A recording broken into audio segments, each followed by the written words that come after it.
अब देखो यार, अगर तुम लोग AEW के सुपरस्टार मीरो के फैन हो तो तुम्हारे लिए काफी इंपॉर्टेंट होगी, क्योंकि गाइस यहाँ पर AEW कंपनी में मीरो के रिटर्न होने को लेकर मीरो ने काफी बड़ी अपडेट दे दी गई। AEW बैक स्टेज पर AEW के लॉकर रूम के करंट बिहेवियर को लेकर बैक स्टेज से काफी बड़ी अपडेट आ चुकी है। AEW कंपनी के बाहर दूसरे कंपनी में क्रिस जेरिको के काम करने को लेकर वार्नर मीडिया ने AEW को बड़ी वार्निंग दे दी गई। AEW के मल्टीपल रेसलर्स के इंजर्ड होने के बाद AEW का एक और सुपरस्टार इंजर्ड हो चुका है और गाइस सीएम पंक के AEW कंपनी से बाहर जाने के बाद सीएम पंक ने MJF को एक बार फिर से मॉक कर दिया है। तो गाइस चलिए बिना किसी देरी के शुरू करते हैं इस वीडियो को। और गाइस सबसे पहले बात करते हैं मीरो के AEW रिटर्न की। वेल गाइस, जैसा कि आप लोग को मालूम होगा, AEW के ऑल आउट पेपर व्यू पर काम करने के बाद मीरो हमें AEW के शो पर देखने को नहीं मिलेंगे। और गाइस करीबन 5 महीनों तक AEW से गायब रहने के बाद अब यहीं इस हफ्ते मीरो के लेटेस्ट इंटरव्यू के अंदर मीरो ने AEW पर उनके पॉसिबल रिटर्न को लेकर बात की गई, जहां पर मीरो ने इस चीज को कंफर्म किया है कि मीरो इस समय मेडिकल तौर पर पूरी तरह से क्लियर है। और गाइस यहां पर AEW में रिटर्न करने के लिए मीरो उनकी तरफ से पूरी तरह से तैयार है। बट गाइस यहां पर AEW कंपनी के बुकिंग ना मिलने की वजह से मीरो AEW के शो पर काम नहीं कर पा रहे हैं। और गाइस यहां पर मीरो ने टोनी खान की कंपनी पर यह आरोप लगाया है कि टोनी खान की कंपनी मीरो को शो पर बुक नहीं कर रही है। और गाइस यहां पर मीरो का यह कहना है कि अगर टोनी खान मीरो को टेलीविजन पर लाना चाहते हैं तो गाइस मीरो AEW पर उनका रिटर्न करने के लिए पूरी तरह से तैयार है। वेल गाइस देखना बहुत ही दिलचस्प होगा कि टोनी खान मीरो को AEW में वापस कब लाते गए। बट गाइस जहां तक बात रही AEW की, तो गाइस जैसा कि आप लोग को मालूम है, जब से AEW ऑल आउट पर एलीट और सीएम पंक वाला ड्रामा हुआ है तब से ही AEW के लॉकर रूम के अंदर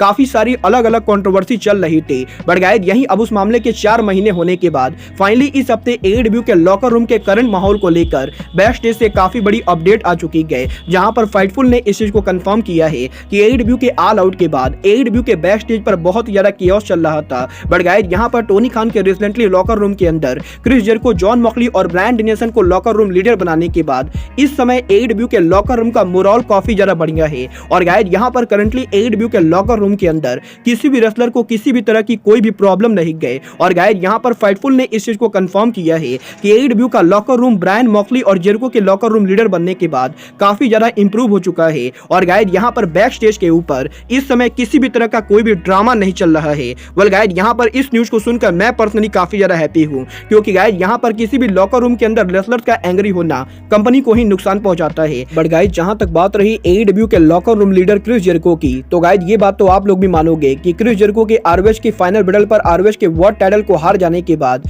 क्रिस जेरिको के फैंस काफी ज्यादा नाराज हो चुके हैं। और गाइस यहां पर बहुत सारे लोगों का मानना है कि टोनी खान को जेरिको को और लंबे टाइम तक ROH का वर्ल्ड चैंपियन बनाना चाहिए था। बट गाइस यहीं अब जेरिको के टाइटल के लूज करने को लेकर बैक स्टेज से बहुत ही बड़ी अपडेट आ चुकी है। वेल गाइस जैसा कि आप लोग को मालूम होगा, क्रिस जेरिको के AEW में ROH वर्ल्ड चैंपियन बनने के बाद क्योंकि जेरिको ROH के वर्ल्ड चैंपियन थे, तो गाइस इसलिए जेरिको को ROH के शो पर भी काम करना पड़ता। बट गाइस यहीं AEW के टीवी प्रमोशन वार्नर मीडिया के द्वारा वार्नर मीडिया से AEW कंपनी को बड़ी वार्निंग मिली थी। और गाइस यहां पर जब टोनी खान के कंपनी के अंदर जेरिको को ROH का वर्ल्ड चैंपियन बनाया गया और गाइस टोनी खान ने फाइनल बैटल के ऊपर जेरिको और क्लॉडियो कोस्टोंगली का मैच बुक किया, तो गाइस यहां पर वार्नर मीडिया ये नहीं चाहती थी कि क्रिस जेरिको AEW के बाहर ROH के शो पर जाकर काम करे। और गाइस यहां पर रेसलिंग ऑब्जर्वर ने ये कंफर्म किया है कि वार्नर मीडिया ने टोनी खान के कंपनी से ये कहा था कि टोनी खान ROH के फाइनल बैटल के ऊपर क्रिस जेरिको के मैच को कैंसिल करे, क्योंकि गाइस यहां पर वार्नर मीडिया क्रिस जेरिको को AEW कंपनी का one of the biggest star मानती गए। और गाइस वार्नर मीडिया ये नहीं चाहती गए कि उनके कंपनी का बड़ा स्टार दूसरी कंपनी पर जाकर काम करे। बट गाइस यहां पर टोनी खान के वार्नर मीडिया से बात करने के बाद टोनी खान फाइनली जेरिको को ROH के शो पर बुक कर पाए गए। और गाइस शायद यही वो मेन रीजन है जिसकी वजह से जेरिको को ROH का वर्ल्ड चैंपियनशिप हराया गया है, क्योंकि गाइस यहां पर अगर जेरिको ROH के वर्ल्ड चैंपियन होते तो गाइस जेरिको को आगे भी ROH के अंदर काम करना पड़ता। और गाइस यहां पर ऐसा करके टोनी खान वार्नर मीडिया से पंगा ले लेते। वेल गाइस यहां पर देखना बहुत ही दिलचस्प होगा कि AEW कंपनी में जेरिको के ROH वर्ल्ड टाइटल को हार जाने के बाद अब जेरिको फ्यूचर में कभी ROH पर अपीयर होते हैं या नहीं। बट गाइस चलिए अब आगे बढ़ते हैं और बात करते हैं AEW सुपरस्टार ग्रिफ गैरिसन की। वेल गाइस जैसा कि आप लोग को मालूम होगा, AEW कंपनी के अंदर इस समय बहुत सारे रेसलर्स इंजर्ड चल रहे हैं। और गाइस यहीं अब AEW के इस इंजरी लिस्ट के अंदर AEW के one of the rising superstar grief garrison का नाम जुड़ चुका है, क्योंकि गाइस इस हफ्ते सोशल मीडिया के ऊपर ग्रिफ गैरिसन ने हॉस्पिटल से उनके पिक्चर को पोस्ट किया है। और गाइस यहां पर ग्रिफ गैरिसन ने इस चीज को कंफर्म किया है कि ग्रिफ गैरिसन के सीरियस इंजरी की वजह से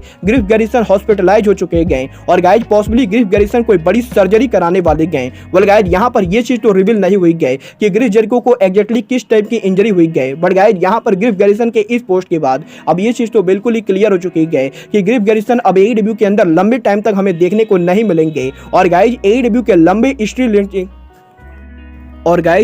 के लंबे इंजरी लिस्ट के अंदर एईडब्ल्यू सुपरस्टार ग्रिफ गैरिसन का नाम भी जुड़ चुका है। बट गाइस चलिए फाइनली अब आगे बढ़ते हैं और बात करते हैं एईडब्ल्यू के फॉर्मर सुपरस्टार सीएम पंक की। वेल गाइस ये बात तो हर किसी को मालूम है कि सीएम पंक के ऑल आउट पर हुए बवाल के बाद पॉसिबली टोनी खान अब सीएम पंक को वापस नहीं लाने वाले गए। और गाइस सीएम पंक भी अब एईडब्ल्यू के बाहर उनके पुराने वर्क को शुरू कर चुके गए, जहां पर सीएम पंक अब फाइनली एक बार फिर से एमएमए के अंदर कमेंट्री टेबल पर वापसी कर चुके गए। और गाइस यहां पर लगातार एमएमए की सोच के ऊपर सीएम पंक रेगुलर तौर पर कमेंट्री कर रहे गए। और गाइस यही केज फाइट के इस एमएमए इवेंट के ऊपर जब लॉन्ग आइलैंड का एक फाइटर उनका फाइट लड़ने वाला था, तो गाइस यहां पर लॉन्ग आइलैंड के इस फाइटर के फाइट से पहले सीएम पंक कमेंट्री टेबल के ऊपर इस फाइटर का मजाक उड़ाते गए। और गाइस यहां पर सीएम पंक ये कहते गए कि सीएम पंक लॉन्ग आइलैंड के लोगों को बिल्कुल भी पसंद नहीं करते गए। और गाइस जो भी लोग लॉन्ग आइलैंड से आते गए वो लोग पूरी तरीके से लूजर होते गए। और गाइस यहां पर सीएम पंक के इस कमेंट के जरिए सीएम पंक डायरेक्टली एमजेएफ को मॉक करते गए। क्योंकि गाइस अगर आप लोग को नहीं मालूम है तो गाइस मैं आपको बता दूं,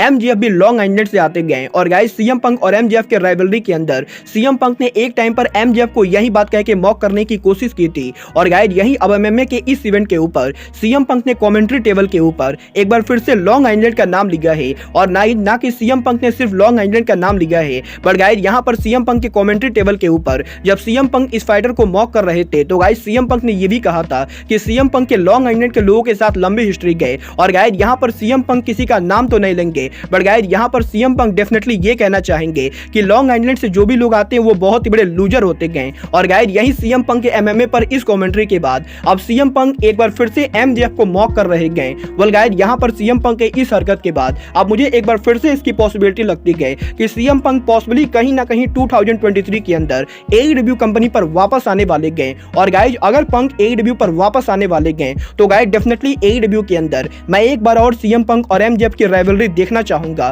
वेल गाइस आप लोग सीएम पंक और एमजेएफ की राइवलरी देखना चाहते हो या नहीं, आप लोग मुझे कमेंट करके बताइए। बट गाइस अब आज के इस वीडियो में बस इतना ही। मैं मिलता हूं आपसे अपने अगले वीडियो में। बट गाइस तब तक के लिए goodbye, good night and bang.